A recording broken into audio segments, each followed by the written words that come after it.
क्या बीबीसी और मगरबी मीडिया इसराइल के जंगी जराइम और फ़लस्तीनी बच्चों पर हुए मज़ालिम को नज़रअंदाज करके उनसे नाइंसाफ़ी का मुर्तकिब हुआ है?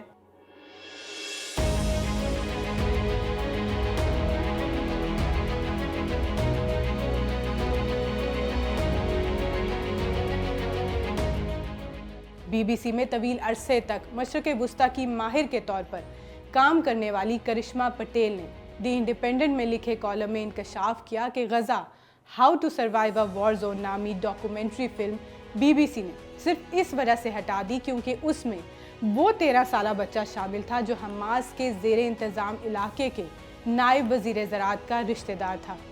और बीबीसी ये नहीं दिखाना चाहता था कि इसराइल फ़लस्तीनी बच्चों का कत्ले आम कर रहा है।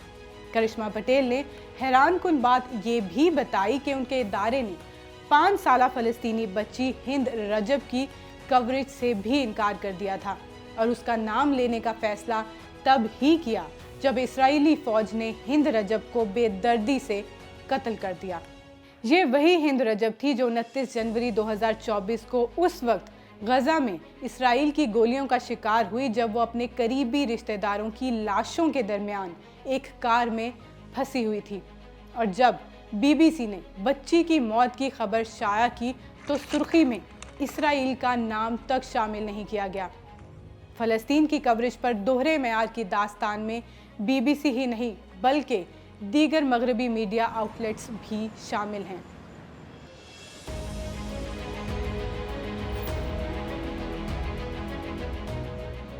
न्यूयॉर्क टाइम्स दुनिया के बड़े तरीन अखबारों में से एक है। अक्टूबर 2023 में शुरू होने वाली जंग से पहले न्यूयॉर्क टाइम्स हमास के लिए दहशतगर्द की इस्तिलाह इस्तेमाल नहीं कर रहा था। फिलिप कॉर्बेट न्यूयॉर्क टाइम्स के स्टैंडर्ड्स डिपार्टमेंट के सरबराह हैं, जिनका काम ही मुख्तलिफ अल्फाज, इस्तिलाहों और सहाफ़ती मेयार को यकीनी बनाना है। जंग छिड़ने के कुछ दिन बाद उन्हें अपनी जिम्मेदारियां छोड़ना पड़ी क्योंकि वो हमास के साथ दहशतगर्द की इस्तिलाह इस्तेमाल करने को इदारती असूलों के खिलाफ समझते थे। और उसके बाद से न्यूयॉर्क टाइम्स ने अपनी कवरेज में हमास को दहशतगर्द तंजीम कहकर ही पुकारा। न्यूयॉर्क टाइम्स ही के एक और वाक़या जिसमें उन्होंने इसराइली मज़ालिम को छुपाने के अलावा हमास की जानिब से जिनसी तशद्दुद के इल्ज़ामात के हवाले से भी एक मज़मून शाया किया। इस मज़मून के मवाद पर शकूक व शुबहात के बाद न्यूयॉर्क टाइम्स को तनकीद का सामना करना पड़ा क्योंकि न्यूयॉर्क टाइम्स ने इस मज़मून की रिपोर्टिंग टीम में इसराइली फिल्म साज और फ़िज़ाइया की साबिक इंटेलिजेंस अफसर को शामिल किया जिसका रिपोर्टिंग से कोई ताल्लुक नहीं था। और ये वही एजेंट थी जिन्होंने अपने सोशल मीडिया से गज़ा की पट्टी को ज़िबा खाने में तब्दील करने की ज़रूरत है जैसी पोस्ट लाइक की थी। न्यूयॉर्क टाइम्स ने ये तो कह दिया कि वो इस पोस्ट के लाइक किए जाने की तहकीकात कर रहे हैं, मगर आज तक इस सवाल का जवाब नहीं दिया कि कैसे एक साबिक इंटेलिजेंस अफसर को सहाफ़ती जिम्मेदारियां सौंपी गईं और ना ही मज़मून में बेज़ाब्तगियों पर कोई माफ़ी मांगी गई। न्यूयॉर्क टाइम्स के अलावा और भी मुतअद्दिद मिसालें मौजूद हैं।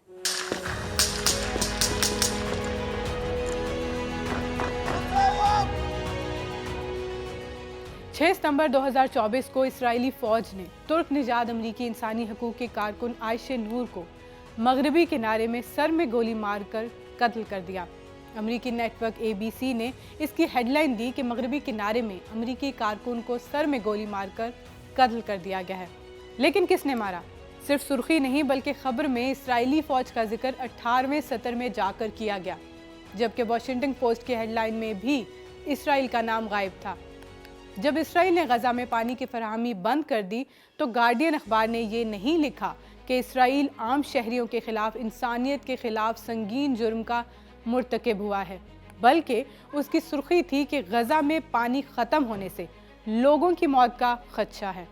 द इंटरसेप्ट ने भी अपनी रिपोर्ट्स में मगरबी मीडिया को बेनकाब किया कि कैसे New York times, Washington post, Los Angeles times जैसे इदारे यकतरफा कहानी बयान करते रहे हैं। 7 अक्टूबर से 25 नवंबर 2023 के दरमियान जैसे जैसे फ़लस्तीनियों की अमवात में इजाफा होता गया वैसे वैसे उसकी रिपोर्टिंग के तनासुब में कमी आती गई।